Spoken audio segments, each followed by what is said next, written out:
भारत माता की, भारत माता की, भारत माता की। माझ्या प्रिय सोलापूरकरांना अतिशय मनापासून नमस्कार करतो। जय जय रामकृष्ण हरी। सोलापूरचे ग्रामदैवत श्री सिद्धेश्वराच्या चरणी मी नतमस्तक होतो। भगवान विठ्ठल और जगतगुरु बसवेश्वरा की इस धरती का ये आशीर्वाद छत्रपति शिवाजी महाराज की धरती पर ये जन सैलाब, ये उत्साह साफ साफ बता रहा है। फिर एक बार, फिर एक बार, फिर एक बार। साथियों,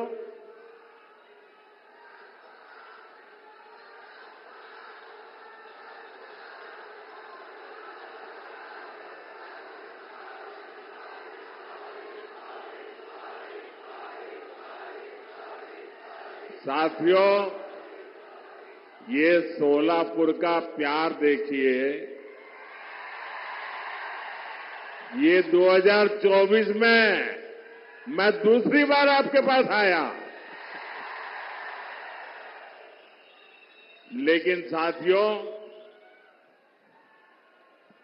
जब जनवरी में आया था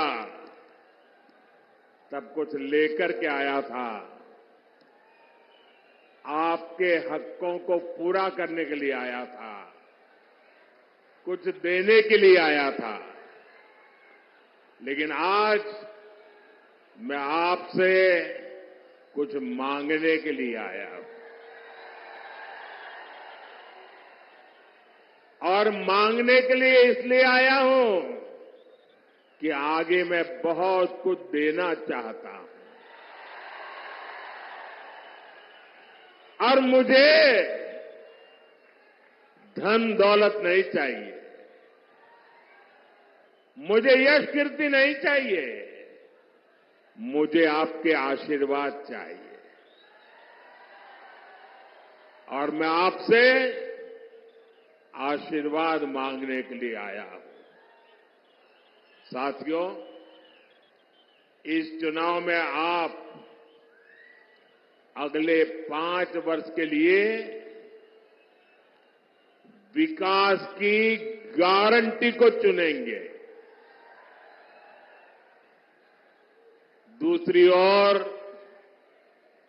वो लोग हैं जिन्होंने 2014 से पहले देश को भ्रष्टाचार, आतंकवाद और कुशासन के गर्त में धकेल दिया था। अपने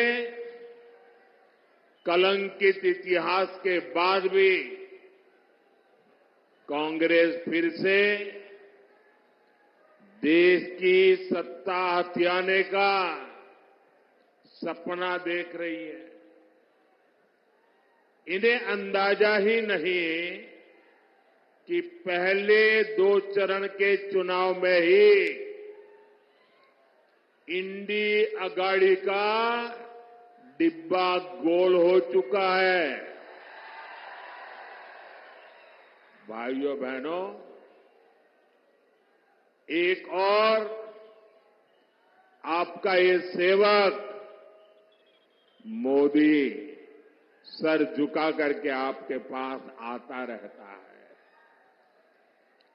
आपने 10 साल तक मोदी को परखा है उसके एक एक कदम को देखा है, उसके एक एक शब्द को नापा है। आप मोदी को भली भांति जानते हैं।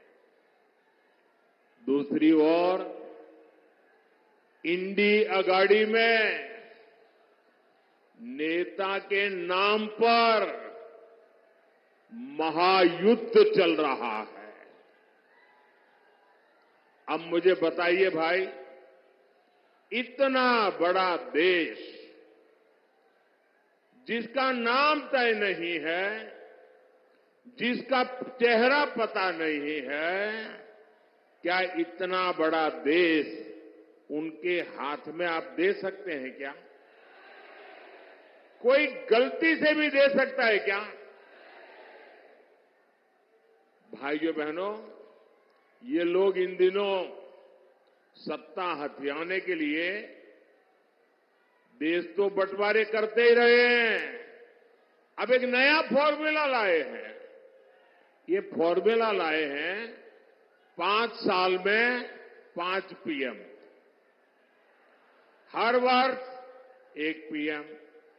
वो जितना खजाना लूटना है लूटेगा, फिर दूसरे साल दूसरा पीएम, फिर वो लूट करेगा, तीसरे साल तीसरा पीएम, चौथे साल चौथा पीएम, 5वें साल 5वां पीएम। क्यों भाई? और यहां नकली शिवसेना वाले क्या कहते हैं मालूम है? ये नकली शिवसेना वाले तो कह रहे हैं कि उनके यहां तो पार्टी में पीएम पद के लिए ढेर सारे लोग हैं, और उनके एक बड़बोले नेता ने तो कह दिया हम 1 साल में 4 पीएम बनाए तो उसमें भी क्या जाता है। आप मुझे बताइए, 5 साल 5 पीएम जैसे फॉर्मूला से इतना बड़ा देश चल सकता है क्या? जरा मन से बताइए ना, मुझे पता चले। चल सकता है क्या? कभी भी उस दिशा में हम जा सकते हैं क्या? नहीं चल सकता ना।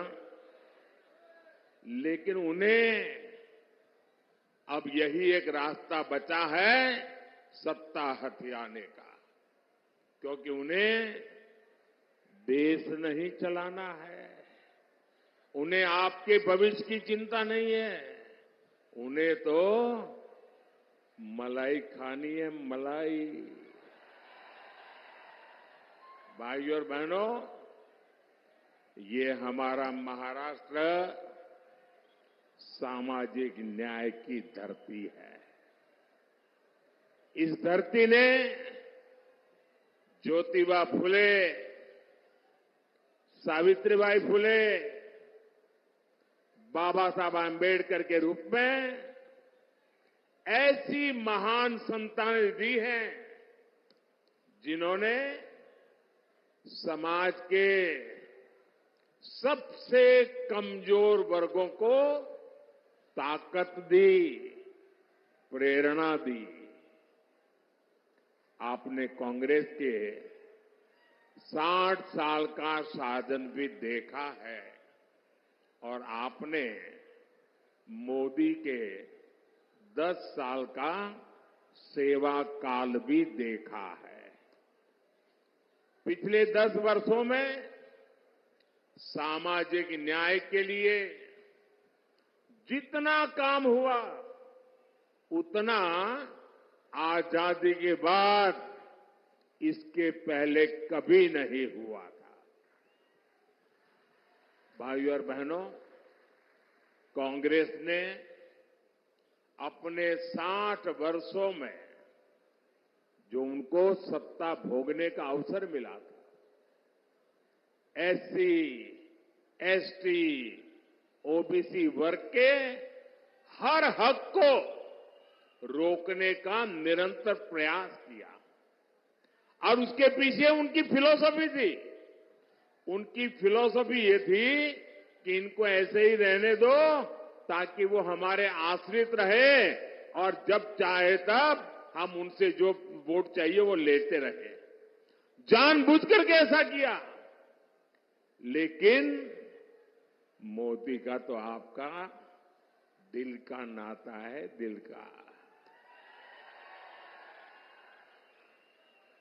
और इसलिए 10 वर्षों में हमने सच्चे सामाजिक न्याय पर अभूतपूर्व बल दिया है।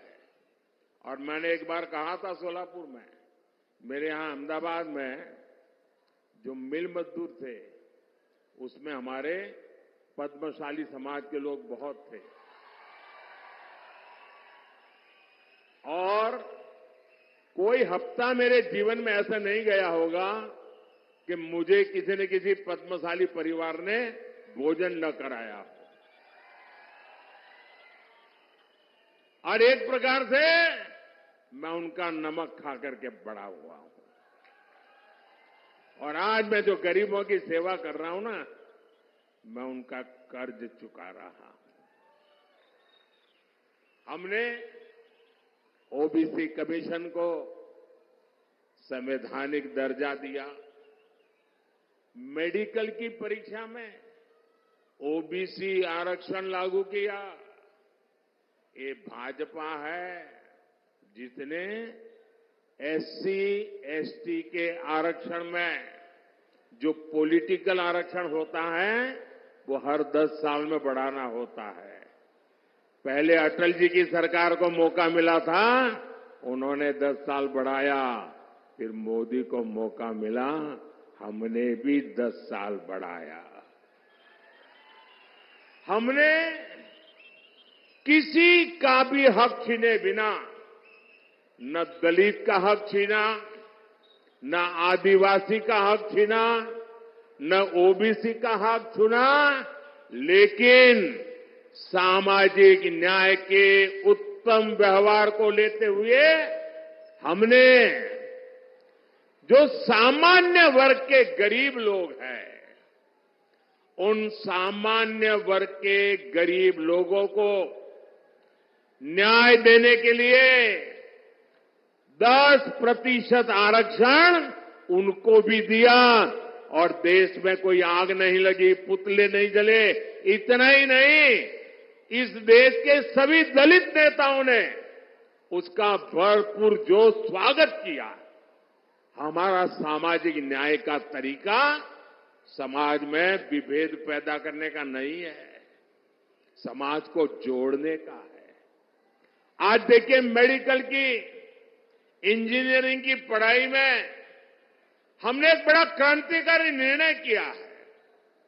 आज कुछ लोगों को वो जरा मजाक लगती होगी, लेकिन हमने तय किया है, मुझे अब गरीब मां का बेटा भी डॉक्टर बनाना है, गरीब मां की बेटी को भी डॉक्टर बनाना है, मुझे गरीब मां के संतानों को इंजीनियर, डॉक्टर, बड़ी बड़ी पदों पर ले जाना है। लेकिन क्या हर गरीब के नसीब में इंग्लिश मीडियम में पढ़ना संभव है क्या भाई? क्या हर बच्चा इंग्लिश मीडियम में पढ़ सकता है क्या? अगर वो मराठी मीडियम में पढ़ता है तो उसका गुनाह क्या है? ये ऐसे लोग सरकार चलाते थे। अगर आप मराठी मीडियम में पढ़ते हैं तो आपके लिए भविष्य के लिए ताले लग जाते थे।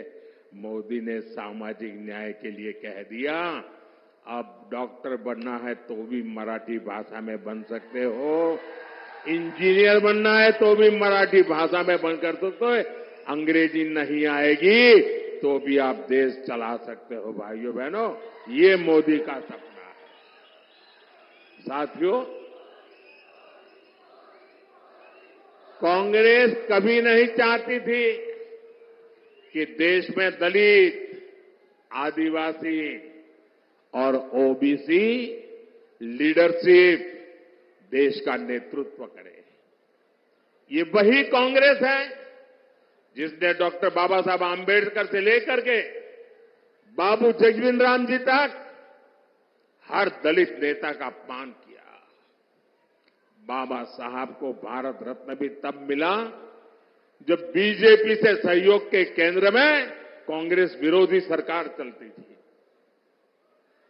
भाजपा का हमेशा प्रयास रहा है कि एससी, एसटी, ओबीसी को ज्यादा से ज्यादा प्रतिनिधित्व मिले। 2014 में आपने प्रचंड बहुमत दिया तो एनडीए ने दलित के बेटे को देश का राष्ट्रपति बनाया। 2019 में जब आपने फिर से एक बार हमें प्रचंड जनादेश दिया तो हमने देश के इतिहास में पहली बार एक आदिवासी बेटी को भारत के राष्ट्रपति के रूप में आज प्रस्तावित किया। भाइयों बहनों, मुझे गर्व है, आजादी के बाद पहली बार हुआ है। आजादी के बाद पहली बार ये दशक ऐसा आया है कि आज विधायकों की संख्या देख लीजिए, सांसदों की संख्या देख लीजिए, पूरे देश में एमएलए हो, एमएलसी हो, एमपी हो, लोकसभा हो, राज्यसभा हो, एससी, एसटी, ओबीसी सबसे ज्यादा भाजपा के चुन करके आते हैं।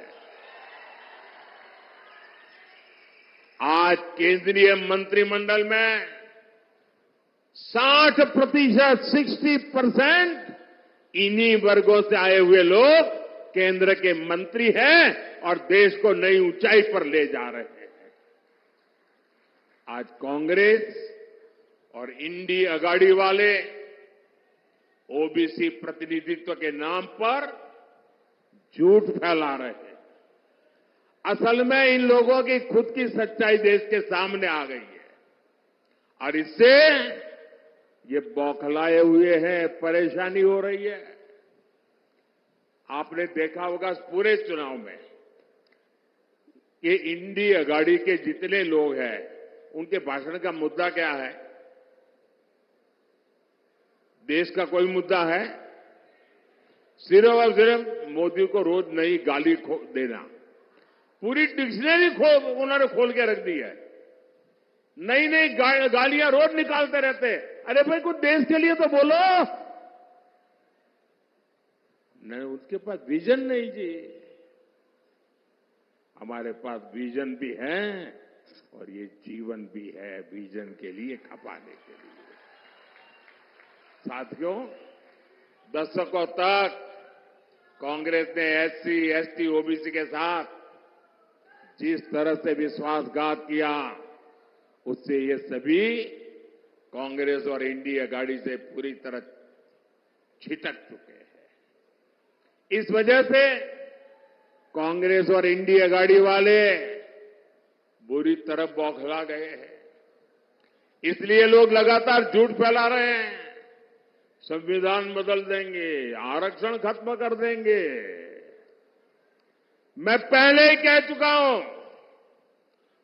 कि अगर आज खुद बाबा साहब आंबेडकर चाहे तो बाबा साहब आंबेडकर भी आरक्षण खत्म नहीं कर सकते हैं। मोदी का तो सवाल ही नहीं उठता है। और अगर हमारी सरकार की नीयत उसमें कहीं पर भी खोट होती, मेरा 5 साल का रिकॉर्ड देख लीजिए, 5 साल में भी 2019 से 2024 आज भी मोदी के पास जितने वोट चाहिए है, लेकिन ये रास्ता हमें मंजूर नहीं है। सैकड़ों सालों के साथ जिनको अन्याय हुआ, हमारे पूर्वजों ने पाप किए होंगे, मेरे लिए ये प्रायश्चित का अवसर है और इसलिए आरक्षण को जितनी ताकत मैं दे सकता हूं, मैं देने के लिए कमिटेड हूं। मैं आज देश से अधिक सीटें इसलिए मांग रहा हूं ताकि कांग्रेस और इंडी गाड़ी के लोग, जब दलित उनके हाथ से निकल गए, आदिवासी उनके हाथ से निकल गए, ओबीसी उनके हाथ से निकल गए, ये बहुत बड़ी मात्रा में विजयी होकर के बीजेपी के साथ आते हैं, तब उन्होंने तय किया है और प्रयोग भी शुरू कर दिया है। एससी, एसटी, ओबीसी के आरक्षण में लूट मारने का, और वो माइनॉरिटी को देना चाहते हैं। भाइयों बहनों, मुझे इसलिए ताकत चाहिए कि मैं कांग्रेस के आपके खिलाफ जो षड्यंत्र है उसको देश में कहीं पर भी करने न दो। कर्नाटका में उन्होंने खेल खेला है। आरक्षण का बहुत बड़ा हिस्सा माइनॉरिटी को देने का खेल खेला है। ये मैं होने नहीं दूंगा, और इसलिए आपसे मैं आशीर्वाद मांगने आया हूं, मोदी को मजबूत करो। साथियों, कांग्रेस के 60 वर्षों के राज में देश में सबसे ज्यादा एससी, एसटी, ओबीसी परिवार ही, उन्हीं के सबसे ज्यादा हाल खराब रहे। आप अपने गांव में देख लीजिए, अगर गांव के बाहर झुपड़ी में रहना पड़ता है, कौन है? हमारे एससी समाज के लोग हैं। मुसीबत में जीना पड़ता है, कौन है? हमारे एसटी समाज के हैं। तकलीफों में जीना पड़ता है, कौन है? हमारे ओबीसी समाज के लोग हैं। मोदी ने इन परिवारों को ही अपनी प्राथमिकता बनाया। 10 वर्षों में गरीब कल्याण की जितनी भी योजनाएं हमने बनाई, हमारी योजना सबके लिए है, बिना भेदभाव के हैं, समाज के हर वर्ग के लिए है। और स्वाभाविक है, जो लोग 50-60 साल से पिछड़े हुए थे, उनको उसका लाभ पहले मिल रहा है। और हम तो मानते हैं, इस देश की संपत्ति का पहला अधिकार उन लोगों का है जो पंक्ति में आखिर में बैठे हुए। महात्मा गांधी भी यही कहते थे। मुफ्त राशन हो, मुफ्त इलाज हो, पक्के घर हो, शौचालय हो, बिजली हो, गैस हो, पानी हो, ये सब कुछ सबसे ज्यादा वंचित समाज को जरूरत थी, और वंचित समाज की वो आकांक्षाएं आजादी के इतने सालों के बाद आपका सेवक मोदी पूरी कर रहा है। भाई, वहां वो सज्जन तस्वीर लेके आए हैं, मैंने तस्वीर देख लिया। बैठिए, पीछे आप लोगों को परेशान कर रहे हैं। आपका मैं बहुत आभारी हूं आपके प्यार के लिए, लेकिन औरों को परेशान मत करो भाई। एससी, एसटी, ओबीसी परिवारों को इन योजनाओं से जोड़ने के लिए हमारी सरकार घर घर पहुंची है, गांव गांव पहुंची है। साथियों, कांग्रेस ने 100 से ज्यादा देश के जिलों को ही पिछड़े घोषित करके उनको अपने हाल पर छोड़ दिया था। इन जिलों में सबसे ज्यादा एससी और एसटी परिवार के लोग रहते हैं। हमने उसको एक नया रूप दिया, नया मिशन लिया, और हमने उसको एस्पिरेशनल डिस्ट्रिक्ट बनाया, आकांक्षी जिला बनाया। और उसका मेरी ऑफिस से डेली मॉनिटरिंग होता है। परिणाम यह है कि गरीबों की भलाई के लिए की योजनाएं, एस्पिरेशनल डिस्ट्रिक्ट की योजनाएं, अब एस्पिरेशनल ब्लॉक की योजनाएं, डेली मॉनिटरिंग, हर चीज की जानकारी, उसका परिणाम यह है कि आज 10 साल के मोदी के कार्यकाल में इतने कम समय में देश में पहली बार 25 करोड़ गरीब गरीबी से बाहर निकले हैं भाइयों। और ज्यादातर इन्हीं जिलों से लोग हैं। और इसलिए मैं कहता हूं, जब नीयत सही होती है ना, तो नतीजे भी सही मिलते हैं।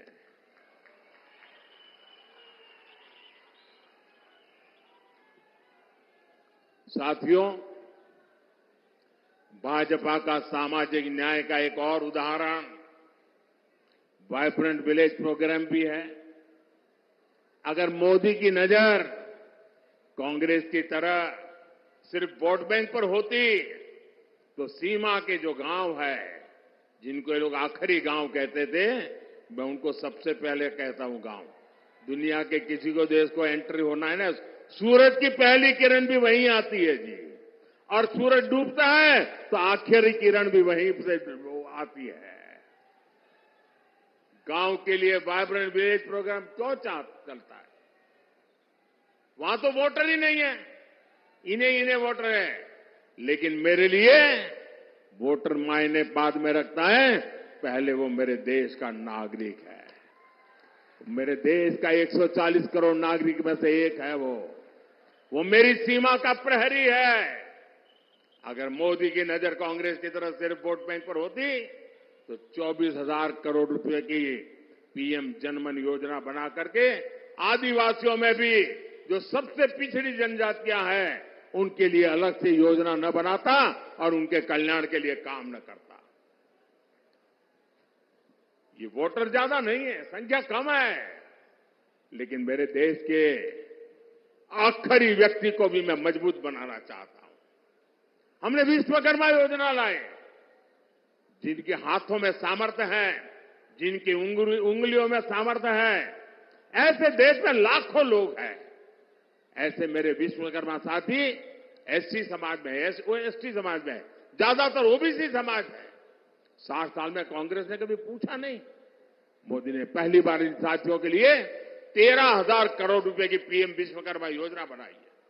भाई और बहनों, गरीब कल्याण की इन योजनाओं का सबसे अधिक लाभ एससी, एसटी, ओबीसी परिवार की हमारी माताओं बहनों को हुआ है। शौचालय के अभाव में, सैनिटरी पैड के अभाव में ज्यादातर हमारी बेटियां स्कूल छोड़ देती थी। अब मोदी ने यह समस्या दूर कर दी है। बिना गारंटी के मुद्रा लोन पाने वाले 50% से ज्यादा लाभार्थी एससी, एसटी, ओबीसी है। इनमें से 70% लोन हमारी माताओं बहनों को मिला है। ये जो हमारी खादी है ना, खादी स्वतंत्रता आंदोलन की निशानी है। और तो मैं तो कहता हूं, आजादी के पहले लोग कहते थे और आजादी के बाद क्या, तो मैं तो एक वाक्य में कहता हूं, पहले khadi for nation, now khadi for fashion. Congress ने तो उस खादी को भी बर्बाद कर दिया था। खादी के काम में भी बड़ी संख्या में हमारे यही समाज के लोग हैं जो अति वंचित लोग हैं। मोदी ने खादी को फिर से जीवंत कर दिया। साथियों, कांग्रेस ने तो बाबा साहब के संविधान को जम्मू कश्मीर में लागू नहीं होने दिया था। आर्टिकल 370 बनाकर कांग्रेस ने देश के संविधान का अपमान किया था। एनडीए सरकार ने, मोदी ने 370 हटाई तो सामाजिक न्याय का अधिकार जम्मू कश्मीर में हमारे जो लोग हैं उनको मिला। पहली बार उनको एससी, एसटी, ओबीसी और महिलाओं को वहां अधिकार मिला है, उनको आरक्षण मिला है। भाइयों बहनों, ये है सामाजिक न्याय का मोदी का ट्रैक रिकॉर्ड। इसलिए पूरी इंडिया गाड़ी बौखलाई हुई है। साथियों, सामाजिक न्याय का एक और तरीका आधुनिक इंफ्रास्ट्रक्चर का निर्माण भी है। कांग्रेस ने बरसों तक गांवों और शहरों में खाई बनाकर रखी, कुछ ही शहरों के विकास पर फोकस किया। एनडीए सरकार देश के हर कोने के विकास के लेकर प्रतिबद्ध है। एक क्षेत्र पंढरपुर यात्रा से जुड़े श्रद्धालुओं का तीर्थ है। यहां तो तुलजा भवानी ने छत्रपति शिवाजी महाराज को अपना आशीर्वाद दिया था। 10 साल में हमने पंढरपुर की रेलवे कनेक्टिविटी के लिए सैकड़ों करोड़ रुपए खर्च किए। पुणे फलटण रेल मार्ग जो 23 साल से अटका पड़ा था, हमने उसको पूरा कराया। हमने सोलापुर हैदराबाद, सोलापुर सांगली, सोलापुर बीजापुर ऐसे कई महामार्ग के काम शुरू किया। सोलापुर को तो महाराष्ट्र की पहली वंदे भारत ट्रेन भी मिली है। शक्तिपीठ महामार्ग से समुद्री महामार्ग जैसे हाईटेक सड़कों के काम भी हो रहे हैं। इन विकास कार्यों के कारण इस क्षेत्र में श्रद्धालुओं की संख्या में 4 गुना की बढ़ोतरी हुई है। अब हमारे वारकरी भाई बहनों के अलावा दूसरे राज्यों से भी बड़ी संख्या में श्रद्धालु आ रहे हैं। यहां युवाओं के लिए आस्था और पर्यटन से जुड़े नए अवसर बन रहे हैं। साथियों, आज महाराष्ट्र में एकनाथ शिंदे जी, देवेंद्र फडणवीस जी और अजित पवार जी की सरकार आपके लिए दिन रात मेहनत कर रही है। मेरा अनुरोध है, 7 मई को आप मेरे नौजवान साथी राम सतपुते जी को भारी संख्या में वोट दे। राम सतपुते जी सोलापुर के विकास के लिए एक मजबूत कड़ी बनकर के काम करेंगे। और जब आप कमल पे निशान पर बटन दबाओगे ना, तो आपका वोट सीधा सीधा मोदी को मिलेगा।